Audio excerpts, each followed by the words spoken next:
Do you think it's fair that Social Security benefits are taxed? In this video, I'm going to reveal how much retirees pay in Social Security taxes, how much they could save if taxes are cut, and 2 expensive loopholes you must avoid. Each year, retirees pay about $85 billion in taxes on their Social Security benefits. This includes taxes paid on retirement, spousal, survivor, and disability benefits. The idea of paying taxes on Social Security seems unfair because you worked hard your entire life and paid into Social Security on every paycheck. And now in retirement, you might get taxed again on that money. Think back to when you were working. Let's say you made $60,000 per year.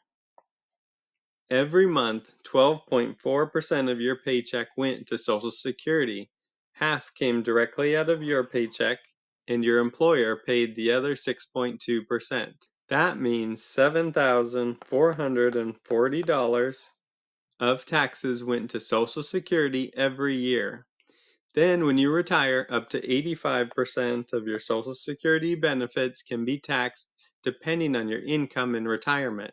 That's why some people say paying tax again when you get benefits in retirement feels like double taxation. The good news is that there are several bills in Congress that are trying to eliminate the tax on benefits, and President Trump is a big supporter of this idea. Now, let me show you how much you might save if taxes are cut. It all really comes down to how much you earn. If you don't make much money in retirement besides from Social Security, you might not see a big change after the tax cuts. People making under about $32,000 a year usually don't pay much tax on their benefits. If you make between about $32,000 and $60,000, you could see a tax cut of around $90 per year.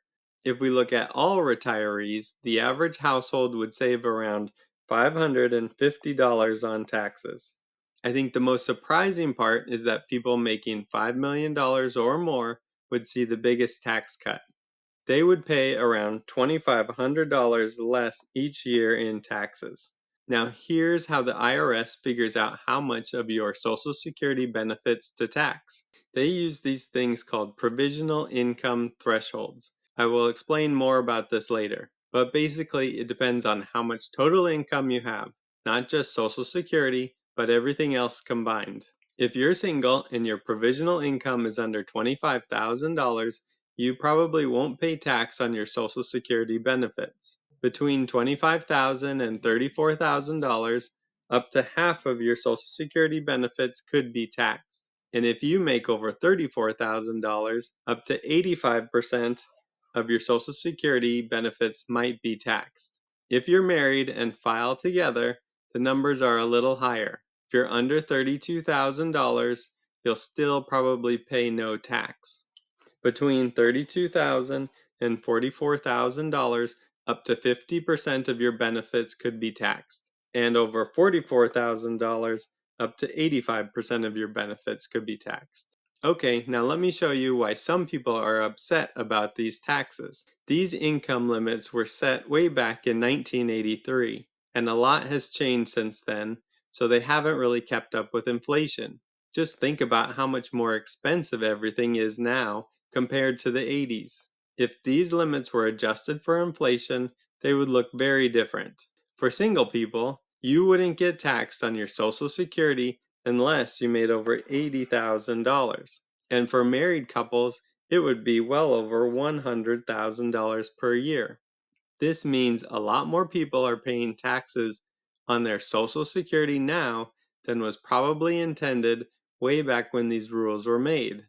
And there are 2 sneaky Social Security loopholes that are causing retirees to pay more in taxes than they might realize. One is called the tax torpedo, and the other is the capital gains bump. Now, to figure out how much of your Social Security might get taxed, the IRS uses something called provisional income. You take your income without Social Security, then add half of your annual Social Security benefits to it. That's your provisional income. It's kind of a weird calculation, so I will give you an example. Imagine a 67-year-old single person gets $24,000 a year in Social Security. That's $2,000 per month. And let's say they also make $12,000 from a part-time job.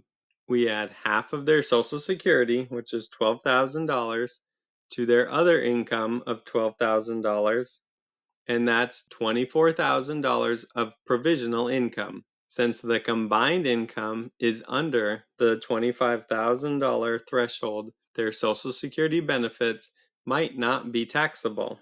But what if they earn an extra $1,000 on top of their $12,000 part-time job and $12,000 provisional Social Security income? Well, this would push them over the threshold, and they wouldn't just owe tax on the extra $1,000, but they would also have to pay tax on 50% of their Social Security benefits, because $25,000 falls into the $25,000 to $34,000 threshold. About $12,000 of their Social Security becomes taxable. This adds to their overall income, and they pay taxes on that total amount.